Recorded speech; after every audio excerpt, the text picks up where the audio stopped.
première et la deuxième lettre de Saint Pierre, des écrits un peu plus tardifs du Nouveau Testament qui sont classés par ce qu'on appelle les lettres ou les épîtres catholiques. Il y a Jacques, la première et la deuxième de Pierre, les 3 lettres de Jean et Jude. Donc, cette première lettre de Pierre, que peut-on en dire? C'est qu'elle est adressée à des chrétiens qui sont dispersés. Ça peut être dans différentes communautés autour de la Méditerranée et à Rome. Il y a une allusion en particulier aux souffrances des communautés. Donc, c'est un contexte qui est déjà un contexte de persécution et dans lequel il y a une exhortation à vivre selon l'Évangile. Le sens de ces persécutions, de ces souffrances, c'est aussi une ressemblance, c'est dans le sillage de celle du Christ. Donc un encouragement à tenir bon, un encouragement à valoriser le témoignage.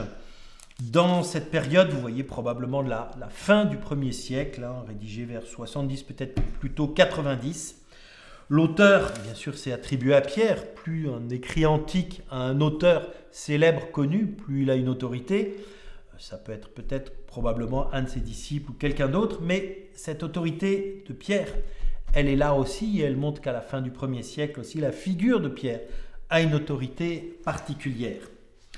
On retrouve donc dans le plan un début où il y a une exhortation à vivre selon l'Évangile et un vrai appel à vivre selon la charité, selon la vérité, dans un souci de sainteté, cette exigence de la vie nouvelle, disposée pour le service.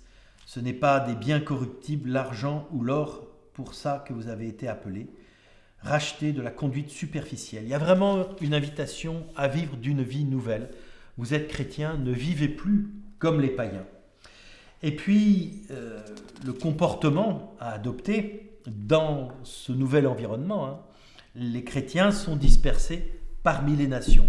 Ce sont des petites communautés, ce ne sont pas des nations, on pourrait appeler d'une chrétienté à cette époque. Ce sont des petites communautés et qui doivent aussi se situer entre intégration, témoignage, différence. Voilà. Qu'est-ce qui fait la spécificité? On trouvera d'ailleurs un document qui s'appelait la lettre à Dieudonné, qui est un document du 1er siècle de l'Église, qui est une exhortation à vivre, je dirais, dans le monde sans être du monde. Les chrétiens sont des gens comme les autres et pourtant il y a une manière de vivre. Il y a quelque chose qui caractérise le chrétien, non pas d'abord par des connaissances, une philosophie, mais par une manière de vivre. Et notamment une manière de vivre, la charité. C'est la communion dans la communauté qui devient le témoignage le plus fort. Et comment donc ensuite ce contexte hostile trouve son sens, les chrétiens n'échapperont pas aux persécutions. Mais les persécutions et ces communautés qui vivent ces persécutions participent aux souffrances du Christ. Et ces souffrances, elles ont un sens. C'est-à-dire tout ce que l'on vit, y compris dans les épreuves, ont un sens ultime dans le Christ. Là encore, on retrouve une exhortation à tenir bon, à trouver du sens à ce que l'on vit et à rester fidèle à cet héritage. Donc, et puis la première lettre s'achève par des salutations, ce qui est assez classique. Paix à vous tous qui êtes dans le Christ. Ainsi s'achève cette lettre. Et puis la deuxième lettre de Saint Pierre, c'est le même auteur, en tout cas présumé, là encore souvent, il peut y avoir première lettre, deuxième lettre, on a ça pour les Corinthiens, les Thessaloniciens, qui ne sont pas forcément une suite, qui ne sont pas forcément des thèmes que l'on pourrait avoir enchaînés, mais qui sont attribués au même auteur, donc rangés, je dirais, dans les mêmes bibliothèques. La deuxième lettre de Pierre, elle se présente comme un testament spirituel. Elle met en garde en particulier contre ce qu'il appelle les maîtres du mensonge. Au chapitre 2, il y a aussi, dit-il, des prophètes de mensonges dans le peuple, comme il y aura parmi vous des maîtres de mensonges qui introduisent des hérésies menant à la perdition et reniant le maître souverain.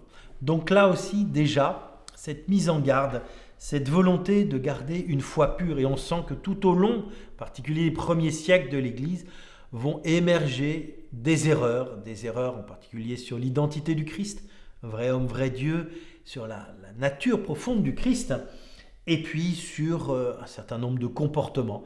On sait que saint Paul aussi rectifie les choses, et les lettres de saint Jean rectifieront aussi, insisteront en particulier sur l'incarnation. On sent qu'à la fin du 1er siècle, début du 2e siècle, déjà il y a tout un courant qui spiritualise de plus en plus en oubliant ce volet de l'incarnation de ce Dieu fait homme. Revenons un peu plus à cette deuxième lettre, donc, qui est bien postérieure à la première, puisqu'elle a été rédigée entre 125 et 130. Donc vous voyez, c'est probablement l'écrit le plus tardif de tout le Nouveau Testament. Avec l'Apocalypse, mais l'Apocalypse est antérieur en tout cas à la deuxième lettre de Pierre. Et ce dernier livre, il parle de la transfiguration. C'est là d'ailleurs où l'auteur parle de cet événement très fort dont il a été témoin, la transfiguration, comme l'anticipation du retour du Seigneur.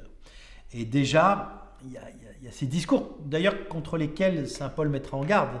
Attention, le Seigneur doit revenir de manière imminente, mais s'il tarde à revenir, il ne faut quand même pas arrêter de vivre pour ça. Il faut vivre, il faut peut-être s'installer un petit peu dans la durée. Donc, il y a 3 chapitres. En gros, c'est assez simple. Le premier qui parle d'une invitation à vivre selon Dieu, suivant l'enseignement des apôtres. Le deuxième, j'en ai parlé un petit peu, qui dénonce les faux docteurs, qui, eux, seront promis au jugement, cette mise en garde contre les mensonges. Et puis, une exhortation à ne pas abandonner l'espérance. Avec une exhortation finale, vous voyez, « Quant à vous, bien-aimés, vous voilà prévenus, prenez garde, ne vous laissez pas entraîner dans l'égarement des gens dévoyés, n'abandonnez pas l'attitude de fermeté qui est la vôtre. » On sent vraiment une exhortation à tenir, à ne pas se laisser finalement séduire par tout ce qu'on peut entendre. Finalement, il y a une ligne de conduite à tenir dans les vents contraires. Il y a cette idée un peu de la barque qui doit garder son cap dans la tempête. Continuer à grandir dans la grâce et la connaissance de notre Seigneur et Sauveur Jésus-Christ. À lui la gloire dès maintenant et jusqu'au jour de l'éternité. Amen.